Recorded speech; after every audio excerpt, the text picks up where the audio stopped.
भाद्रपद मास के शुक्ल पक्ष में आने वाली पद्मा एकादशी का महात्म्य। युधिष्ठिर ने पूछा, केशव, कृपया ये बताइए कि भाद्रपद मास के शुक्ल पक्ष में जो एकादशी होती है उसका क्या नाम है, उसके देवता कौन है और कैसी विधि है? भगवान श्री कृष्ण बोले, राजन, इस विषय में मैं तुम्हें आश्चर्यजनक कथा सुनाता हूँ, जिसे ब्रह्मा जी ने महात्मा नारद से कहा था। नारद जी ने पूछा, चतुर्मुख, आपको नमस्कार है।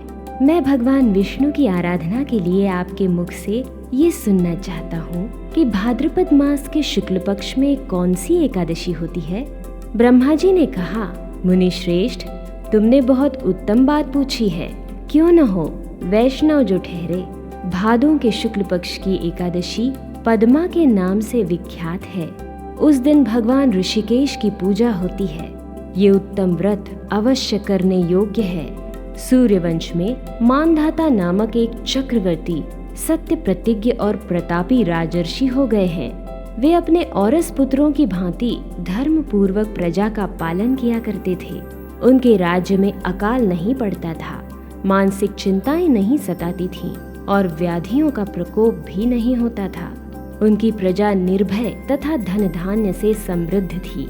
महाराज के कोष में केवल न्यायोपार्जित धन का ही संग्रह था। उनके राज्य में समस्त वर्णों और आश्रमों के लोग अपने अपने धर्म में लगे रहते थे। मानधाता के राज्य की भूमि कामधेनु के समान फल देने वाली थी। उनके राज्य काल में प्रजा को बहुत सुख प्राप्त होता था। एक समय किसी कर्म का फल भोग प्राप्त होने पर राजा के राज्य में 3 वर्षों तक वर्षा नहीं हुई। इससे उनकी प्रजा भूख से पीड़ित हो नष्ट होने लगी। तब संपूर्ण प्रजा ने महाराज के पास आकर इस प्रकार कहा। प्रजा बोली, नृपश्रेष्ठ, आपको प्रजा की बात सुननी चाहिए। पुराणों में मनीषी पुरुषों ने जल को नार कहा है। वो नार ही भगवान का अयन अर्थात निवास स्थान है, इसलिए वे नारायण कहलाते हैं। नारायण स्वरूप भगवान विष्णु सर्वत्र व्यापक रूप में विराजमान हैं। वे ही मेघ स्वरूप होकर वर्षा करते हैं। वर्षा से अन्न पैदा होता है और अन्न से प्रजा जीवन धारण करती है। नृपश्रेष्ठ, इस समय अन्न के बिना प्रजा का नाश हो रहा है, अतः ऐसा कोई उपाय कीजिए जिससे हमारे योगक्षेम का निर्वाह हो। राजा ने कहा, आप लोगों का कथन सत्य है, क्योंकि अन्न को ब्रह्म कहा गया है। अन्न से प्राणी उत्पन्न होते हैं और अन्न से ही जगत जीवन धारण करता है। लोक में बहुधा ऐसा सुना जाता है तथा पुराण में भी बहुत विस्तार के साथ ऐसा वर्णन है कि राजाओं के अत्याचार से प्रजा को पीड़ा होती है। किंतु जब मैं बुद्धि से विचार करता हूँ तो मुझे अपना किया हुआ कोई अपराध नहीं दिखाई देता। फिर भी मैं प्रजा का हित करने के लिए पूर्ण प्रयत्न करूंगा।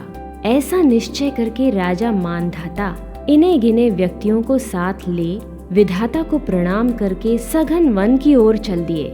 वहां जाकर मुख्य मुख्य मुनियों और तपस्वियों के आश्रमों पर घूमते फिरे। एक दिन उन्हें ब्रह्मपुत्र अंगिरा ऋषि के दर्शन हुए। उन पर दृष्टि पड़ते ही राजा हर्ष में भरकर अपने वाहन से उतर पड़े और इंद्रियों को वश में रखते हुए दोनों हाथ जोड़कर उन्होंने मुनि के चरणों में प्रणाम किया। मुनि ने भी स्वस्ति कहकर और उनके राज्य के 7 अंगों की कुशलता पूछी। राजा ने अपनी कुशलता बताकर मुनि के स्वास्थ्य का समाचार पूछा। मुनि ने राजा को आसन और अर्घ्य दिया। उन्हें ग्रहण करके जब वे मुनि के समीप बैठे तो मुनि ने राजा से आगमन का कारण पूछा। राजा ने कहा, भगवन, मैं धर्मानुकूल प्रणाली से पृथ्वी का पालन कर रहा था, फिर भी मेरे राज्य में वर्षा का अभाव हो गया। इसका क्या कारण है, इस बात को मैं नहीं जानता। ऋषि बोले, राजन, सब युगों में उत्तम ये सत्य युग है। इसमें सब लोग परमात्मा के चिंतन में लगे रहते हैं तथा इस समय धर्म अपने चारों चरणों से युक्त होता है। इस युग में केवल ब्राह्मण ही तपस्वी होते हैं, दूसरे लोग नहीं। किंतु महाराज, तुम्हारे राज्य में एक शूद्र तपस्या करता है, इसी कारण मेघ पानी नहीं बरसाते। तुम इसके प्रतिकार का यत्न करो, जिससे ये अनावृष्टि का दोष शांत हो जाए। राजा ने कहा, मुनिवर, एक तो वो तपस्या में लगा है और दूसरे वो निरपराध है, अतः मैं उसका अनिष्ट नहीं करूँगा। आप उक्त दोष को शांत करने वाले किसी धर्म का उपदेश कीजिए। ऋषि बोले, राजन, यदि ऐसी बात है तो एकादशी का व्रत करो। भाद्रपद मास के शुक्ल पक्ष में जो पद्मा नाम से विख्यात एकादशी होती है, उसके व्रत के प्रभाव से निश्चय ही उत्तम वृष्टि होगी।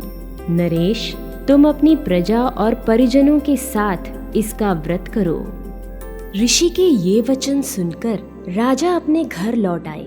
उन्होंने चारों वर्णों के समस्त प्रजा के साथ भादों के शुक्ल पक्ष की पद्मा एकादशी का व्रत किया। इस प्रकार व्रत करने पर मेघ पानी बरसाने लगे, पृथ्वी जल से आप्लावित हो गई और हरी भरी खेती से सुशोभित होने लगी। उस व्रत के प्रभाव से सब लोग सुखी हो गए। भगवान श्री कृष्ण कहते हैं, राजन, इस कारण इस उत्तम व्रत का अनुष्ठान अवश्य करना चाहिए। पद्मा एकादशी के दिन जल से भरे हुए घड़े को वस्त्र से ढककर दही और चावल के साथ ब्राह्मण को दान देना चाहिए। साथ ही छाता और जूता भी देना चाहिए। दान करते समय निम्नांकित मंत्र का उच्चारण करना चाहिए। नमो नमस्ते गोविंद बुध श्रवण संज्ञक अघौघ संक्षयं कृत्वा सर्व सौख्य प्रदो भव भुक्ति मुक्ति प्रदश्चैव लोकानां सुखदायकः।